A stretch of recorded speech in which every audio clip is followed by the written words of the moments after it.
Hey everyone, I hope you all are doing great. And in this video, I have taken up Class 10th CBSE Boards Chapter 3 from the book First Flight. And the chapter name is Two Stories About Flying. And in this video, I have taken up Part 2 of this chapter, that is Black Aeroplane, written by Frederick Forsyth. Frederick Forsyth is an English author, journalist, former spy, and occasional political commentator. And he is the #1 New York Times best-selling author of 17 novels. The Black Aeroplane, written by Frederick Forsyth, is a mystery story. The story revolves around the mystery who was another pilot. The narrator was on his way to England hoping to have a good English breakfast with his family. But he saw great storm clouds ahead of him. There were huge mountain-shaped clouds.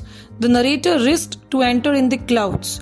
No sooner he entered in the clouds, everything turned black. He saw another aeroplane without lights on its wings.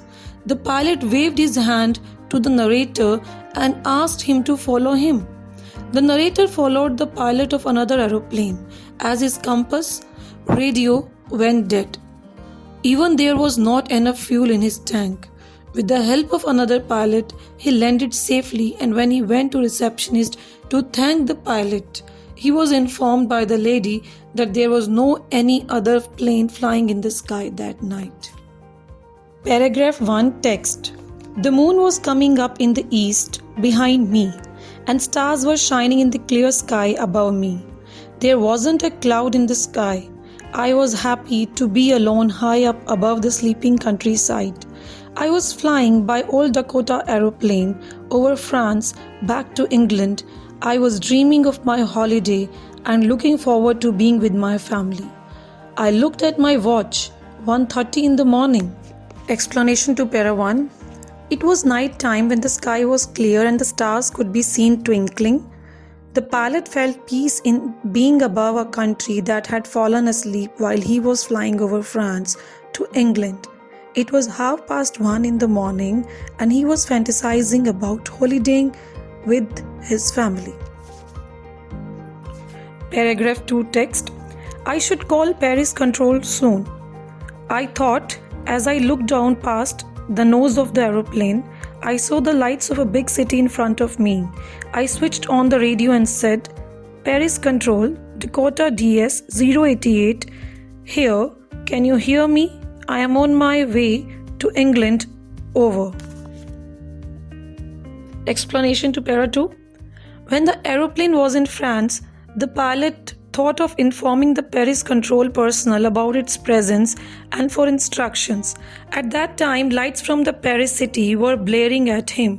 He informed the control agency, to which they replied with further instruction on directions. The control room at Paris instructed him to turn 12 degrees towards the west. Text. I checked the map and the compass, switched over to my second and last fuel tank, and turned the Dakota 12 degrees west towards England. I'll be in time for breakfast, I thought. A good big English breakfast. Everything was going well. It was an easy flight. Compass here is an instrument for telling direction. No explanation to it. After receiving the instructions, the pilot geared up and followed them while putting the last fuel tank into operation. All this time, he was dreaming about his time with his family, and then he started thinking about having a satisfactory breakfast at the destination point. He was calm as everything was going as planned. Next text. Paris was about 150 kilometers behind me when I saw the storm clouds. They were huge. They looked like black mountains standing in front of me across the sky. I knew I could not fly up and over them, and I did not have enough fuel to fly around them to the north or south. I ought to go back to Paris, I thought, but I wanted to get home. I wanted that breakfast. I'll take the risk, I thought, and flew that Old Dakota straight into the storm. Explanation. Now the plane had crossed Paris when he started seeing clouds in the sky. The presence of clouds made it unsafe to travel by air because there were chances of a storm. They were so huge and dark that the pilot compared them with black mountains. He knew he couldn't pass them as it was impossible to go above them or escape them with the amount of fuel that was left in the last tank. The right decision would have been to fly back to Paris safely, but the pilot's decision making was clouded by his wish to meet his family. He so desperately wanted to be with his family and have that English breakfast he had been dreaming of all day that he took the risk of not going back. Thus, he headed the plane right into the storm. Inside the clouds, everything was suddenly black. It was impossible to see anything outside the aeroplane. The old aeroplane jumped and twisted in the air. I looked at the compass. I couldn't believe my eyes. The compass was turning round and round and round. It was dead. It would not work. The other instruments were suddenly dead too. I tried the radio. Explanation. It was so dark because of the storm that nothing was visible outside the plane. He started losing control of the aeroplane. The compass and other instruments had also stopped working because of the bad weather. He became helpless. Next text. Paris control? Paris control? Can you hear me?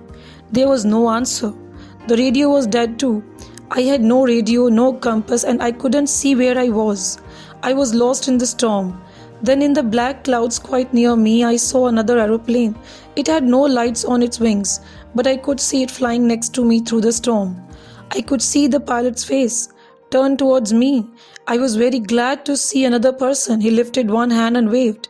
"Follow me," he was saying. "Follow me." He knows that I am lost. I thought he's trying to help me.